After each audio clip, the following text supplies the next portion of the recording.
Hello, welcome to Reading with Amanda. I hope that you're getting comfortable in your nice little location, your spot, so you can lay down if it's like before nap time, or if you're going to bed, it's bedtime story. You can just hear little bedtime stories, and hopefully you guys enjoy this as much as I enjoy my books. So today we'll be reading The BFG by Roald Dahl and illustrated by Quentin Blake. Okay, so I'm sitting on my bed. This is going to be my background for right now. It'll probably be better because I'm going to make a background, and I think that'll be pretty cool, and maybe I'll do a DIY. Who knows? Anyways, I'm going to pop in my headphones, then I'm going to set up my camera so I can stop holding it, and then I'm going to read to you guys. So thank you for joining. Okay, so hopefully you can hear me well.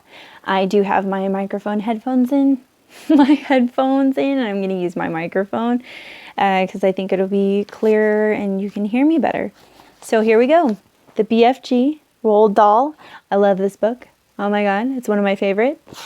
Yeah, my 5th grade teacher gave it to me and it was from 1997. It's pretty cool. So this actually copy was made in 1996, 1997. So between that period, yeah, so it's just as old. Anyways, so I'm going to read to you, and I hope you're nice and comfy, like I said before, because I'm going to read about, let's say, 2 chapters. I think that should be good. 2 to 3 chapters. Hopefully this won't go longer than 12 minutes. I'm going to try and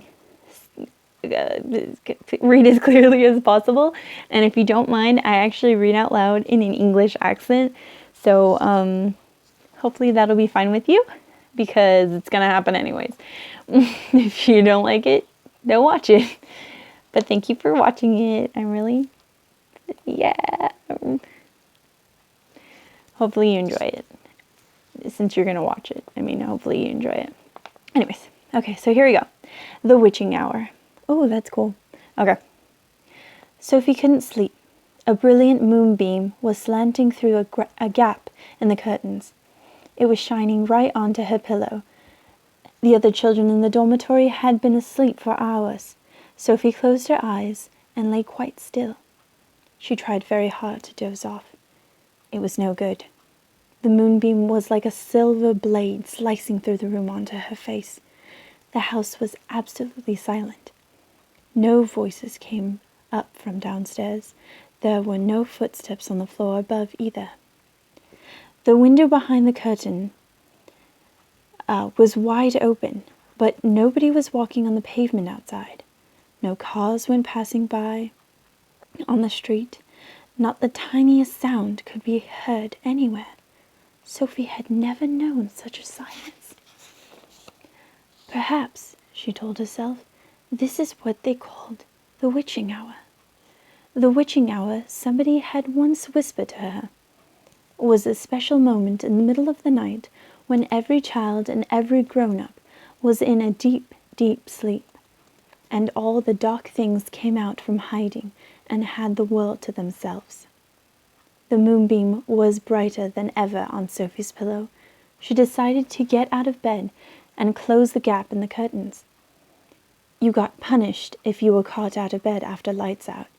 Even if you said you had to go to the lavatory, that was not accepted as an excuse, and they punished you just the same.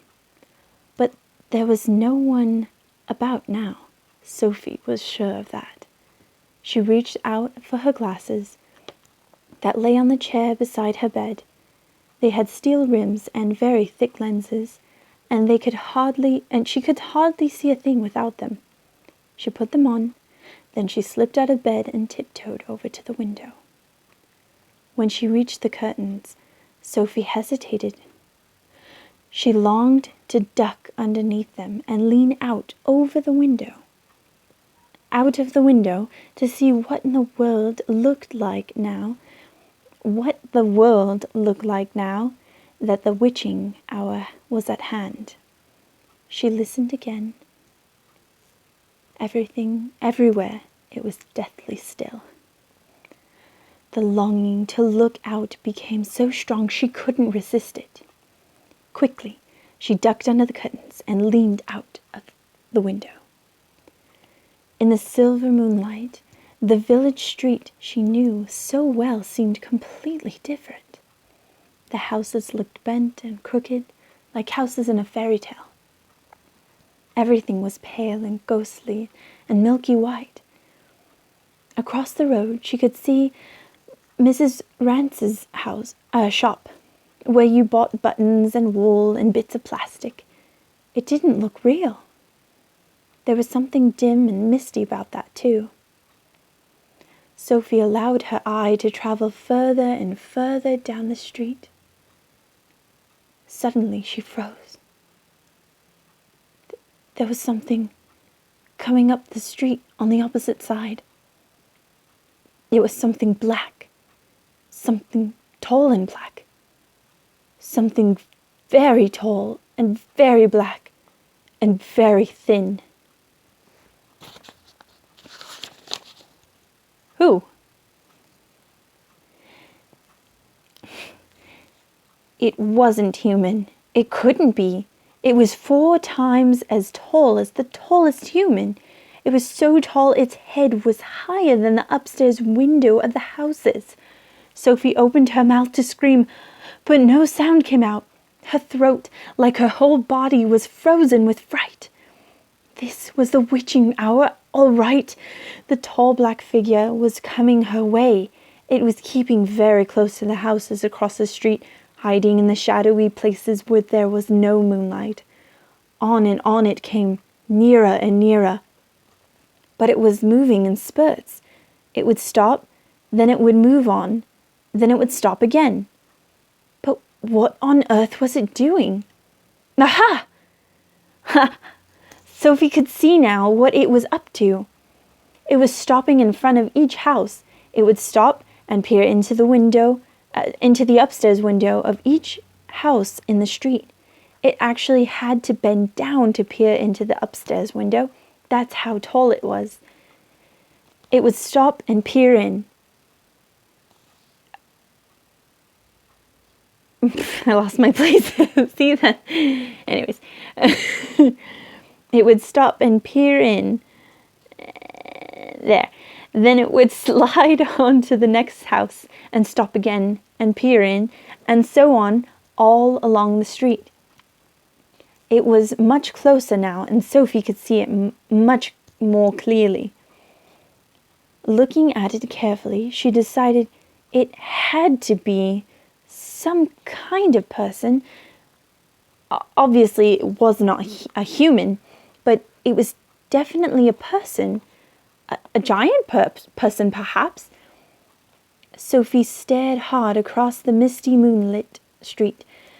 The giant, if that was what he was wearing a long black cloak.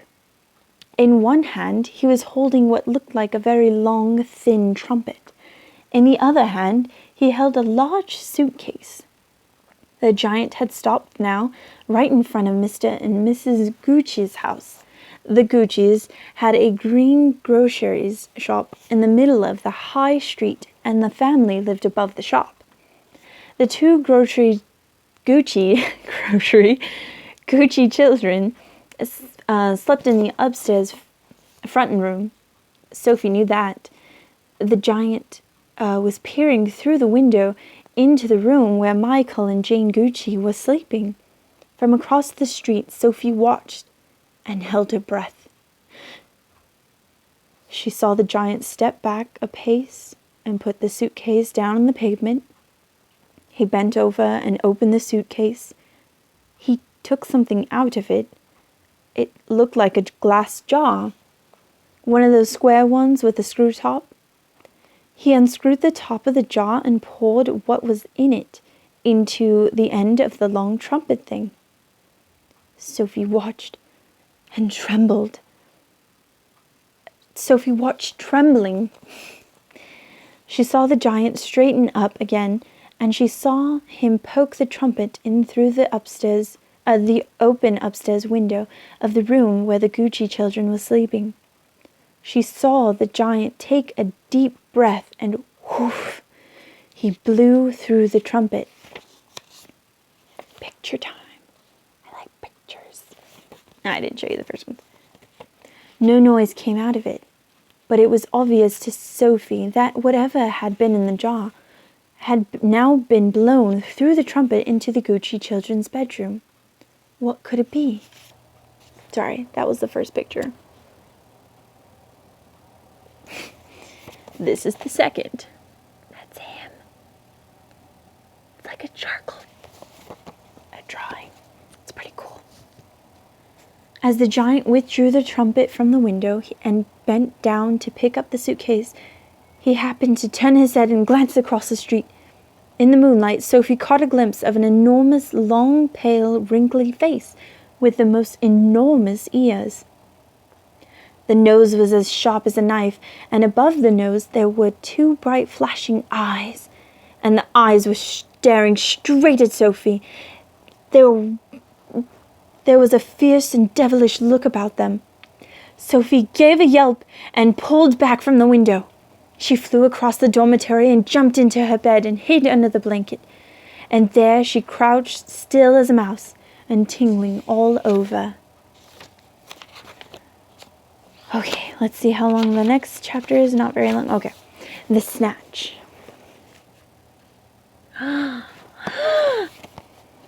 Under the blanket, Sophie waited. After a minute or so, she lifted a corner of the blanket and peeped out. For the second time that night, her blood froze to ice, and she wanted to scream, but no sound came out. There at the window, with the curtains pushed aside, was the enormous, long, pale, wrinkly face of the giant person staring in. The flashing black eyes were fixed on Sophie's bed. The next moment, a huge hand with pale fingers came snaking in through the window. This was followed by an arm as thick as a tree trunk, and the arm, the hand, the fingers were reaching out across the room towards Sophie's bed. This time Sophie really did scream, but only for a second, because very quickly the huge hand clamped down over her blanket, and she screamed.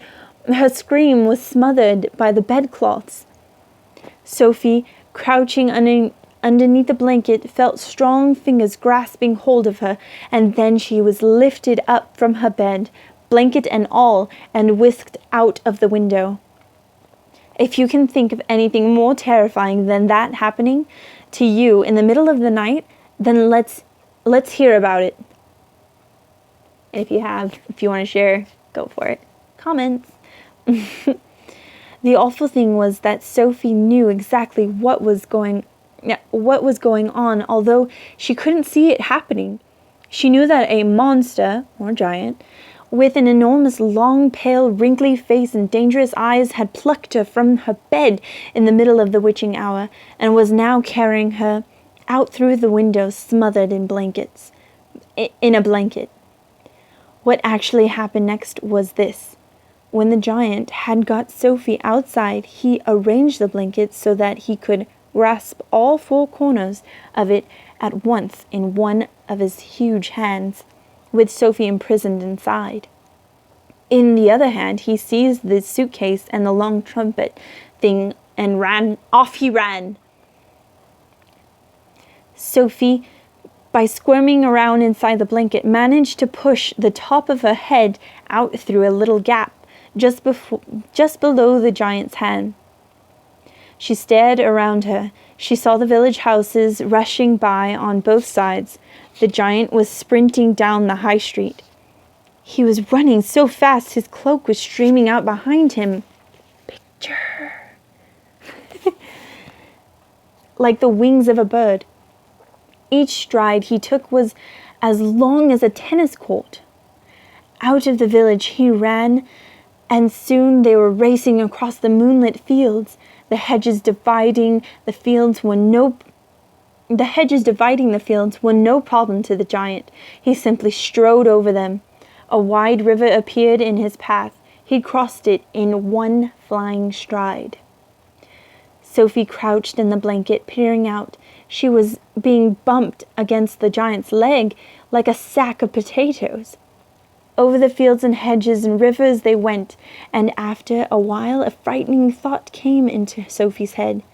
The giant is running so fast, she told herself. because he is hungry and he wants to go home as quickly as possible, and then he'll have me for breakfast.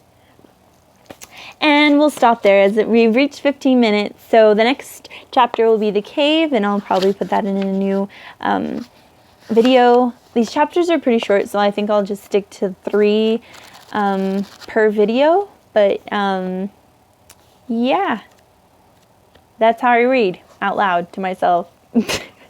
Just saying. So thank you for listening. I hope that you enjoyed it. If you I guess have any critiques, go for it. Any rude comments, please don't. I'm not fond of those. And if there are rude comments, those that are awesome and want to stick up for me, just ignore those rude comments. Be the bigger person. I'm all about that. Thank you for watching. I really enjoy reading out loud to myself, so hopefully you can enjoy it as much as I do. Yeah, I read with an accent, and then we'll get to voices. When the voices come up, I don't really make the deep voice for the men, because by the time I get to reading it, I just find out that I'm reading for a dude, because I don't read ahead when I read. I read each word individually, if not 2 words after, or 2 words ahead and still reading that one after. Anyways, so basically these videos are for me to work on my reading out loud, be more comfortable with how I read, and to actually read, because I haven't been, because you know, Netflix, Hulu, YouTube, awesome to watch. And hours go by, and then I don't have time to read. So maybe I could read a manga, but I don't think so. I'll just stick with books for right now. So I'll just do that, and we'll be good. So thank you very much for watching, and I hope you enjoy your evening, night. Have a good night. If you're going to sleep, drink tea. It'll help you sleep with no caffeine. Anyways, I've actually got my food and tea waiting for me to eat and devour. So thank you very much for watching again. You can find me on Instagram, Pinterest, YouTube, obviously, Facebook if you need to, and whatever. Just cool. Anyways, have a good night, and see you next time. Thank you for watching.